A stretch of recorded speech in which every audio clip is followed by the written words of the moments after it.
Most of what I will say right now I've said publicly, but look, the reality, most companies that go public do that to raise capital. We haven't needed to raise capital, and so that has not been a driving force. We have talked a little bit about would we go public, and it's like, well, the U.S. market until recently has been very hostile, and like, why would we even try to have that conversation? I mean, I guess the exact answer to the question, will we IPO in 2025? I think that's a definitive no. Okay. We're in 2025, and it certainly takes a little bit of time to get there. But I also think you have to ask yourself, okay, how does Ripple benefit from being a public company?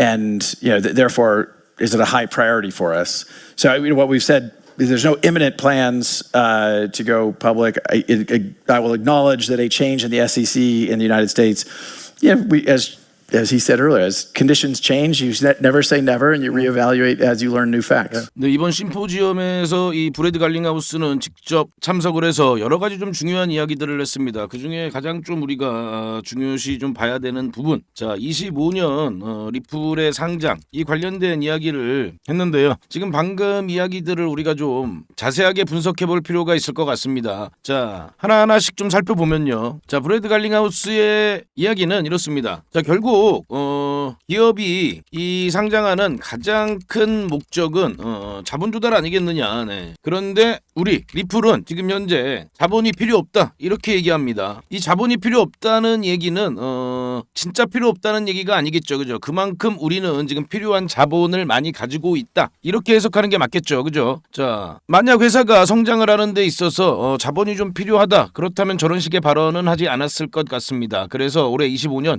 일단 우리의 우선순위 고려 대상이 아니다라고 이야기를 했고요. 그리고 하나 또 뒤에 이야기를 하는데 그동안 이 미국 시장 굉장히 좀 적대적이었다 이런 표현을 합니다. 그런데 여기서 중요한 건 그동안 적대적이었다 이런 얘기를 하는 거죠.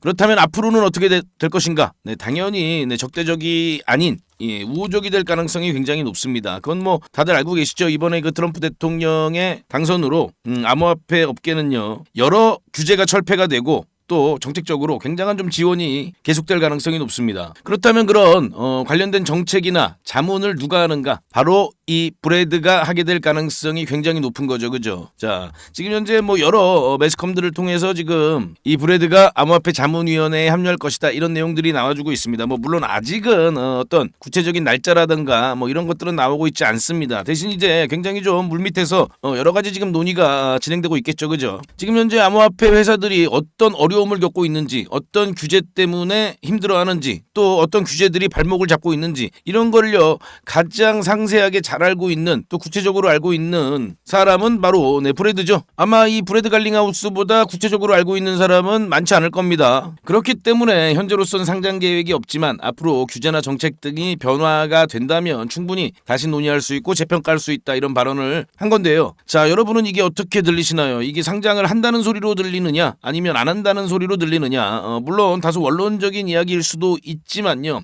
제가 듣기로는요 한다는 소리로 들립니다. 자, 리플이요 만약에 상장을 하게 되면 암호화폐를 주요 사업으로 하고 있는 주요 상품으로 가지고 있는 전 세계 최초의 암호화폐 기업이 되는 겁니다. 굉장히 중요한 그런 상징성을 가지게 되는 거죠. 자, 지금은 암호화폐 전문 기업 하면은 당장 우리 머릿속에 떠오르는 회사가 이 마이크로 스트래티지죠. 암호화폐의 대표적인 기업이지만 리플이 상장을 하게 된다면 리플이 그 자리를 차지하게 될 겁니다. 자, 그리고 주식회사로 상장을 하게 된다. 그렇다면요 굉장히 좀 여러 가지 규제를 받게 되는데요. 이런 규제를 받게 되기 때문에 뭐가 더 올라가냐면 바로 이 신뢰도가 더 올라갑니다. 그렇죠. 그렇다면 이 리플 XRP를요 단순히 뭐 어떤 글로벌 금융기관뿐만 아니라 각국 정부에서도 매수할 가능성이 굉장히 높아지는 겁니다. 그리고 역시나 또 리플이 그 어느 암호화폐보다 미국의 이 전략자산, 전략자산에 채택될 가능성이 굉장히 높아지는 거죠. 자, 그렇기 때문에 지금 이 리플의 가격 굉장히 좀 탄력적인 모습을 보이고 있는 겁니다. 그리고 지금 현재 이 리플이 이 XRP가 전략자산으로 채택이 된다면 정말 지금도 어마어마한 이 XRP의 성장 잠재력에 정말 좀 큰 날개를 달게 되는 그런 상황이 만들어지는 거죠. 자, 그래서 지금 이 브래드 갈링하우스는 굉장히 좀 정치적인 영향력을 확대하려고 노력 중에 있습니다. 제가 바로 직전 영상에서도 말씀을 좀 드렸었는데 지금 계속 이 정치적인 인물들을 만나고 다니죠, 그죠? 팀 스캇과의 만남, 제가 요 바로 전에 영상에서 말씀을 드렸고 굉장히 좀 중요한 만남이었다 이렇게 말씀을 드립니다. 워싱턴에 만나서 이 논의한 내용 상당히 의미가 있다. 그리고 지금 여러 정치적 거물들과 지금 만남을 이어가고 있죠. 그렇기 때문에 결국 암호화폐 자문위원회에 임명이 될 가능성이 굉장히 높고요. 그때 리플 XRP의 시세는 또 한 번 아주 강한 급등을 보일 가능성이 높죠. 특히나 이 팀 스캇 의원 같은 경우에 여러 가지 좀 이야기들을 그동안 많이 한 인물인데 최근에 한 이 발언 여기서 이제 우리가 봐야 될 거는 바로 이 소비자의 선택권을 증진해야 된다. 요 지금 해석을 제가 전에 영상에서 쭉 해드렸습니다. 그 중에 하나가 바로 이 소비자의 선택권 증진이었는데요. 이게 바로 지금 현재 이 리플과 SEC가 지금 첨예하게 지금 다투고 있는 부분이죠. 자, 이거를 소비자한테 맡겨야 된다. 자, 무슨 뭐 SEC가 리플이 증권이니 뭐 상품이니 이렇게 할 필요가 있는 게 아니라 소비자의 선택권에 먼저 맡겨야 된다는 게 바로 이 팀 스캇 의원의 주장입니다. 그리고 역시나 이 팀 스캇 의원은 과거 이 SEC가 이 굉장히 좀 규제를 강하게 하면서 많은 이 크립토 프로젝트들, 암호화폐 프로젝트들이 해외로 나가게 됐다. 그걸 우리가 막아야 된다 앞으로. 요런 또 발언을 하는 인물이죠. 자, 그리고 지금 그와 함께 이 갈링하우스가 앞으로 암호화폐 자문위원회에 합류를 하게 된다면 굉장히 아마 이 암호화폐 업계에는 단비를 내릴 수 있는 그런 정책들이 나오게 되겠죠. 그리고 아무리 그래도 사람이 또 팔이 안으로 굽겠죠, 그죠? 당연히 리플한테 유리한 그런 어떤 정책들 계속될 가능성이 굉장히 높습니다. 자, 차트를 통해서 좀 보면요, 최근에 이렇게 다시금 좀 반등이 좀 나와주고 있는데 이 반등 왜 나오는지 다들 알고 계시죠, 그죠? 바로 이 그레이스케일, 그레이스케일의 이 ETF, ETF 이 신청 소식으로 인해서 지금 반등이 좀 나와주고 있습니다. 그렇다면 이 기대감, 이 ETF 관련된 기대감이 뭐 단발로 끝날 게 아니죠, 그죠? 그렇기 때문에 지금 이 추세가 계속해서 이어져 나갈 가능성이 굉장히 높습니다, 그죠? 이런 걸 우리가 좀 잘 지켜봐야 되고요. 그리고 요 최근에 나왔던 요 하락, 지금 이 하락은 다들 알고 계시죠, 그죠? 뭐 리플의 내부적인 어떤 그런 문제가 아니라 암호화폐 시장 전반적인 그런 하락으로 인한 그런 조정이었습니다, 그죠? 그렇기 때문에 뭐 크게 우리가 걱정할 필요가 없는 내용이었습니다. 뭐 이런 내용들 제가 계속해서 영상에서 좀 말씀을 좀 드렸고요. 자, 그렇다면 이제 앞으로가 중요하겠죠, 그죠? 자, 그렇다면 지금 여기 잠시만요. 이 차트 제가 중장기적인 흐름을 볼 때 요 슈퍼 트렌드를 좀 보시라고 제가 계속 말씀을 드리죠. 요 지금 현재 여기 초록색 선 보이시죠, 그죠? 요 초록색 선이 상당히 좀 이 상승 추세를 잘 알려줍니다. 지금 아직은 초록색 선으로 바뀌지 않았어요. 지금 현재 이제 빨간색 선이 이렇게 있는데, 요 빨간색 선이 제가 저번에도 말씀을 드렸듯이 가격 구간으로 약한 4,500원 구간, 요 구간 정도가 있다. 그렇다면 요 구간을 돌파하게 되면 다시금 리플은 아주 강력한 그런 상승 추세로 돌아갈 것이다. 이렇게 말씀을 드리고 있고요. 자, 슈퍼 트렌드는 요 33으로 맞춰놓고 보시면은 보시기가 좀 더 편하고요. 더 좀 흐름을 잘 포착을 해줍니다. 요 지표 누르시고 이렇게 슈퍼 트렌드 누르시면 뭐 핏썸이든 업비트든 다 이렇게 설정을 하실 수가 있으니까요. 요거는 설정을 해서 좀 보시면 도움이 좀 되실 거예요. 자, 그렇다면 요 구간, 요 지금 빨간색 요 구간을 돌파하는 흐름을 좀 우리가 기다려 봐야 되고요. 지켜봐야 되고요. 그리고 이제 아까 말씀드린 가장 좀 단기적인 호재 어떤 게 있느냐? 방금 말씀드렸죠, 그죠? 브레드의 암호화폐 자문위원회 임명, 여기에 임명이 되면 이 내용이 굉장히 좀 리플 가격에 영향을 많이 미치게 될 겁니다. 뭐 물론 지금 당장 임명이 된다거나 뭐 이런 것들은 아직 구체적인 어떤 일정이라던가 이런 거는 지금 우리가 알기 어렵죠, 그죠? 하지만 지금 현재 매스컴에서 계속해서 나오는 내용들, 외신을 통해서 전해지는 내용들 제가 계속 분석을 해서 말씀을 좀 드리고 안내를 해드리고 있으니까요. 그거는 뭐 저한테 저희 영상 뭐 구독, 좋아요 다시 한번 좀 부탁을 드립니다. 자, 그렇다면 요 구간을 돌파를 하게 되고, 그리고 일정 정도 기간이 지난 후에 바로 요 내용이 전해지면서 아주 강한 급등이 한번 찾아올 가능성이 있고요. 그리고 또 그 뒤를 이어서 나와주는 내용들이 바로 이 SEC와의 법적 분쟁을 승소하는 거고요. 뭐 이거는 뭐 여러 가지 좀 시나리오들이 있습니다. SEC가 뭐 자진 철회를 할 수도 있고요. 그리고 뭐 빠른 어떤 뭐 합의가 이루어질 수도 있습니다.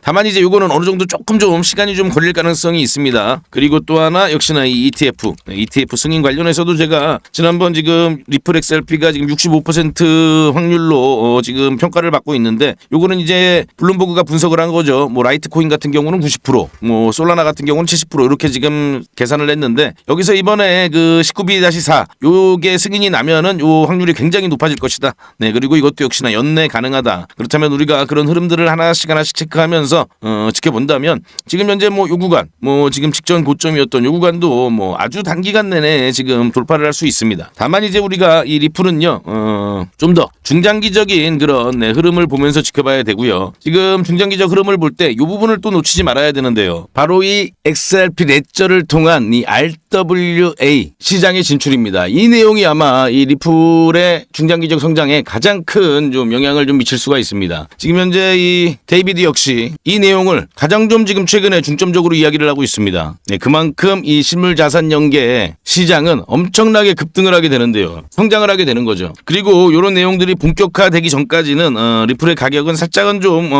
어느 정도 급등을 보인다기보다는 좀 안정적인 그런 상승세를 만들어가는 그런 모습을 보일 가능성이 높겠죠, 그죠? 자, 그래서 아까 말씀드린 그 4,500원 구간을 돌파하기 전까지 좀 우리가 어느 정도 기간이 좀 필요합니다. 그걸 기다리는 동안 이 RWA, 이 실물자산 토큰 쪽을 좀 관심을 좀 가져볼 필요가 있는데요. 상당히 좀 단기적으로 관심을 좀 가져야 할 만한 그런 코인이 있습니다. 그걸 제가 지금 우리 구독자님들께 말씀을 좀 드리려고 하는데요. 자, 지금 이 리플 XRP 같은 경우에는 장기 관점으로 지켜보고요. 단기 수익이 가능한 이번 기회를 한번 잡아보시기 바랍니다. 뭐 그리고 여기서 수익이 난다면 그걸 또 리플에 재투자할 수 있겠죠. 자, 지금 현재 시장에 가장 돈이 급속도로 몰리고 있는 게 바로 이 RWA입니다. 뭐 결국 이 리플이 이 RLUSD를 출시한 것도 결국에 이 RWA 쪽 성장을 위해서 출시를 하지 않았나 우리가 또 그렇게 생각해 볼 수도 있고요. 지금 현재 이 보고서들이 지금 계속해서 쏟아져 나오고 있습니다. 이 RWA 쪽 관련해서는 이런 투자가 가능하다. 토큰화된 실물자산뿐만 아니라 금융자산도 실물자산 중에 하나죠. 그리고 이런 어떤 권리를